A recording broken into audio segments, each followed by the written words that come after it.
기독교 방송이나 라디오를 듣다 보면 일반 직장 생활을 하다가 부르심이 있어서 직장을 그만두고 주의 일을 하기 위해 신학을 공부해서 목사가 되었다는 간증을 들을 기회가 있습니다. 네.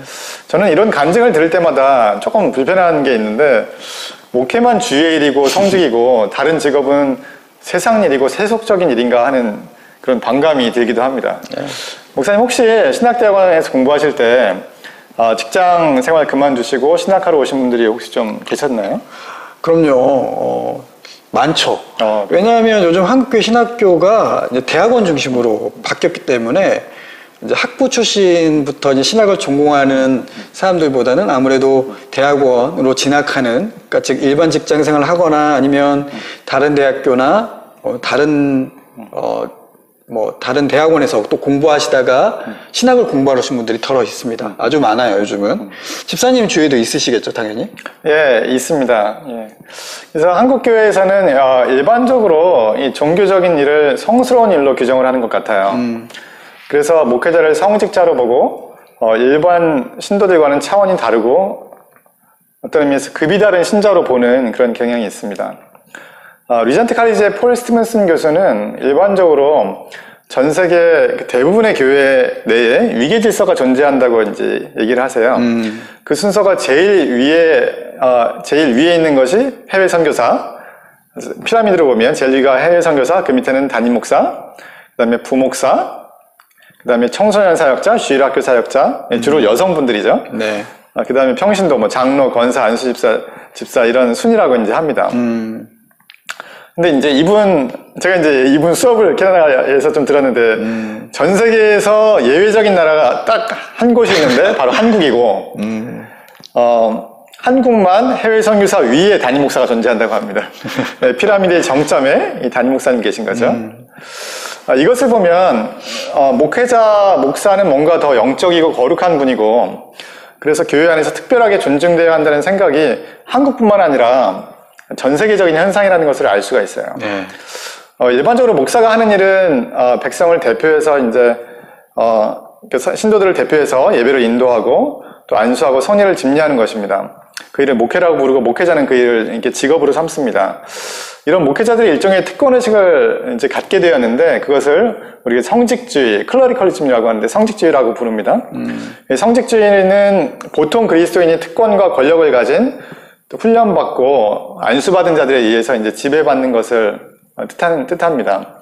성직주의는 지식이나 어떤 지위 또는 성례전처럼 독점적인 권한을 통해 지배의 모습으로 나타나거나, 또는 평신도를 믿을 수 없고 무능력하고 또 쓸모없는 존재로 경멸하는 형태로 나타나기도 합니다. 네, 그러니까 그런 성직주의, 그러니까 쉽게 말하자면 목회자 중심주의라고 할 수 있겠죠.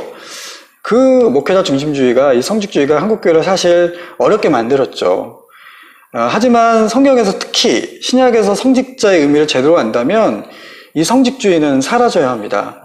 성직자를 의미하는 단어 클레로스라는 헬라어가 있는데요. 이 단어는 지명된 혹은 상속받은 자들이라는 의미를 가지고 있어요. 그러니까 이 단어는 성경에서 백성의 지도자의 의미로 사용되지 않고 백성 전체, 그러니까 교회로 따지면 목회자와 평신도를 포함한 그 의미로 모두에게 평신도, 모두에게 성직자는 말이 지칭한 걸로 성경에 사용되어 있습니다. 이 단어가 구약 성경에서는 분깃, 목, 누군가에게 할당된 것으로 사용되고 있는데요. 그러니까 약속의 땅에 있는 기업으로 이 클레로스가 사용되는데, 이 신약 성경의 기업은 바로 목회자와 평신도 모두가 포함된 하나님의 백성 전체를 가리킨다고 봐야겠습니다. 대표적인 성구가 있는데 골로새서 1장 12절 말씀과 에베소서 1장 11절 말씀이 대표적인 것 같아요. 여기서 동일하게 기업이라는 말이 나오는데, 이 기업은, 즉 클레로스는 목회자와 평신도가 포함된 하나님 백성 모두를 의미한다고 볼 수 있습니다. 신약교회에서는 통상적인 의미에서 평신도는 없고요. 모든 그리스도인들이 세상에서 하나님의 봉사와 사명을 계속 감당하도록 부름을 받은 성직자의 의미가 바로 들어가 있습니다.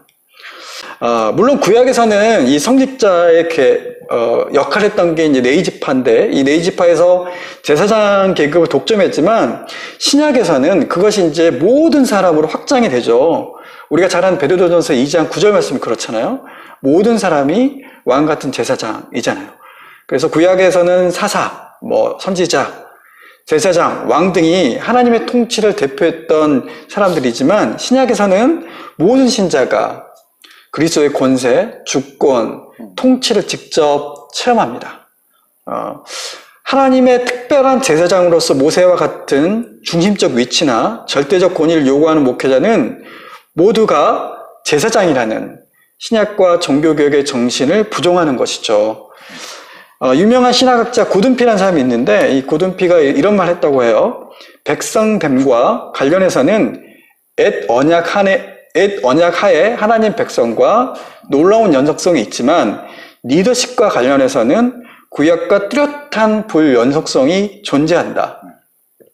옛 언약하에서는 성직자들이 있지만 새 언약하에서는 그 기능이 폐지되었다는 것, 오히려 하나님의 백성 속에 보편화되었다는 것이다 라고 주장합니다. 그렇죠. 신약 성경에서는 지금 교회에서 특별한 계층으로 존재하는 성직자, 또 목회자는 없고 모두가 성직자다, 네. 모두가 클레로스다라고 이제 말하고 있습니다.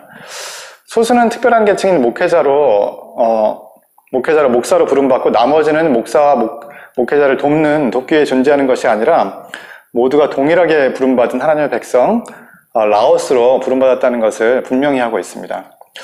목사님들 중에 그런 특권의식이 있다면 그런 특권의식을 버리셔야 할 것 같고요. 네. 또 평신도들 가운데 열등감이라든지 어떤 피해의식 같은 게 있다면 역시 동일하게 버려야 될 것 같습니다. 오늘 방송 여기까지입니다. 감사합니다.